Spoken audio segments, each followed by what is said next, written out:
আপনি কি জানেন ভারতের নাম ইন্ডিয়া হলো কি করে? অনেকেই ভাববেন এটা একটি ইংরেজি নাম অথবা হয়তো কোনো সংক্ষিপ্ত রূপ, কিন্তু এর পেছনে আছে হাজার বছরের ইতিহাস, সভ্যতা এবং শব্দ পরিবর্তনের কাহিনী। আজকের এই ভিডিওতে আমরা খুঁজে দেখব কিভাবে জম্বুদ্বীপ, আর্যবর্ত, ভারত, হিন্দুস্তান থেকে এলো ইন্ডিয়া। এতটাই অদ্ভুত এই যাত্রা, শুনে আপনি নিশ্চিত অবাক হবেন।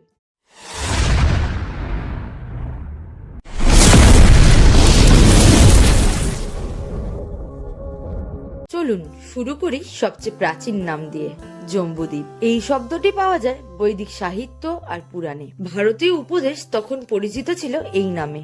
জম্বু মানে জাম গাছ, আর দ্বীপ মানে দ্বীপ বা স্থলভাগ। বলা হতো দেবতাদের বাস এই জম্বুদ্বীপে। আরো একটা নাম ছিল আর্যবর্ত। এটি বলা হতো সেই অঞ্চলের জন্য যেখানে আর্য জাতিরা বসবাস করত। এই নাম ছিল সাংস্কৃতিক জাতিগত পরিচয়ের প্রতীক। এক অর্থে বলা চলে এটাই ছিল ভারতের প্রাচীন আত্মপরিচয়। এবার আসি ভারত নামটিতে। বহুদিন ধরে আমরা নিজের দেশকে ভারত বলে চিনি। এই নাম এসেছে প্রাচীন এক কিংবদন্তি রাজা ভরতের নাম থেকে। বিষ্ণু পুরাণে বলা হয়েছে যে দেশে ভরতের সন্ততিরা অর্থাৎ ভরতের সন্তানরা বসবাস করে সেটিই ভারত। এছাড়াও ঋগ্বেদে ভারত শব্দটির উল্লেখ আছে, যা প্রমাণ করে এই নাম হাজার হাজার বছর ধরে আমাদের পরিচয়ের অংশ। এটাই ভারতের সংস্কৃতি ও সভ্যতার মূল নাম। এখন প্রশ্ন আসে, হিন্দুস্তান নামটি এলো কোথা থেকে? এর পেছনে রয়েছে এক ভাষাগত রহস্য। প্রাচীন পারস্যরা স উচ্চারিত হতো হয়, তাই সিন্ধু নদীকে তারা বলতো হিন্দু। এই নদীর নাম থেকেই ভারতের নাম হয়ে যায় হিন্দু। পারস্যের মানুষ এবং পরে মোগলরাও এই অঞ্চলকে বলতো হিন্দুস্তান, অর্থাৎ হিন্দুদের দেশ। এইভাবে সিন্ধু থেকে হিন্দু, হিন্দু থেকে হিন্দুস্তান। একটি নদীর নাম থেকেই জন্ম নিল এক জাতির পরিচয়।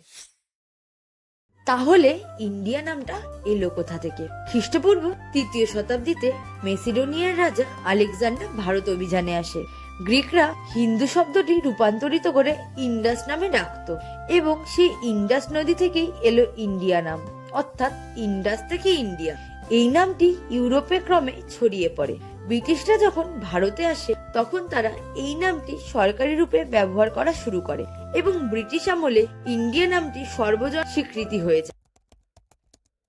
স্বাধীনতার পর অনেকেই ভেবেছিল দেশের নাম কি হবে। 1949 সালে 26শে নভেম্বর ভারতের সংবিধান সভায় সিদ্ধান্ত নেয় দেশের নাম হবে ইন্ডিয়া, দ্যাট ইজ ভারত। সংবিধানের প্রথম অনুচ্ছেদে স্পষ্টভাবে লেখা আছে, India that is Bharat shall be a union of state. এর মানে ইন্ডিয়া ও ভারত দুটো নামই আমাদের দেশের জন্য বৈধ নাম।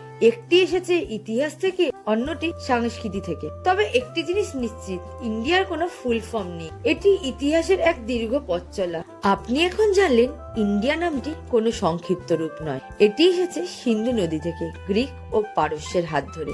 ভারতের প্রতিটি নামের পেছনে লুকিয়ে আছে এক কাহিনী। জম্বুদ্বীপের আধ্যাত্মিকতা, আর্যবর্তের গর্ব, হিন্দুস্তানের ধারা, আর আজকের ভারত ও ইন্ডিয়ার সাংবিধানিক পরিচয়। আপনার যদি এই ইতিহাস ভালো লেগে থাকে তাহলে অবশ্যই ভিডিওটি লাইক করুন, বন্ধুদের সাথে শেয়ার করুন, আর বঙ্গবোধন চ্যানেলটি সাবস্ক্রাইব করতে ভুলবেন না। কমেন্টে জানান আর কি ধরনের ঐতিহাসিক কাহিনী আপনি জানতে চান। এই তো ছিল আমাদের দেশ, আমাদের নাম, আমাদের পরিচয়। জয় হিন্দ।